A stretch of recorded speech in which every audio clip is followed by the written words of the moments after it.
mobility access, not just to learning, but to knowledge. How are we going to leverage gaming? And while there's lots being written about gaming, and I'm certainly studying the world of gaming, I don't predict that we're going to have our employees playing games.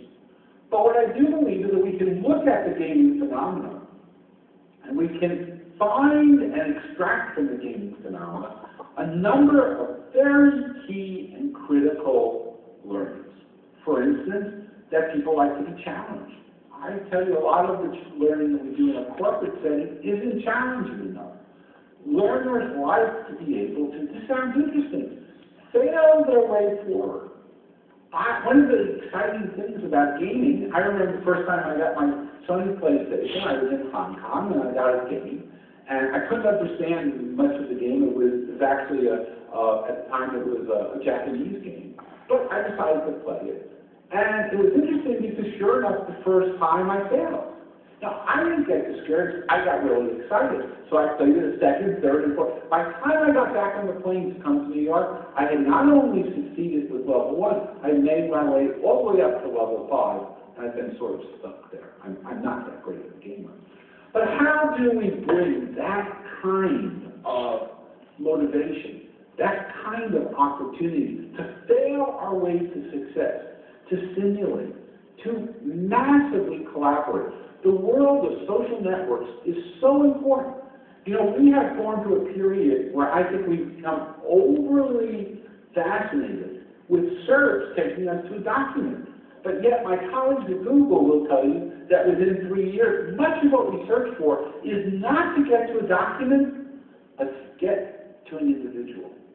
Very often I'll do a search and I'll get an article, and the only value of the article, I will admit, I will probably not read the entire article. I'll read enough that I'll decide this is written by somebody that has expertise. And I'll pick up my phone and I'll call them to connect with them. Ladies and gentlemen, it's very easy for me to sit here in Saratoga Springs, New York, in the United States, and talk to you about learning changes.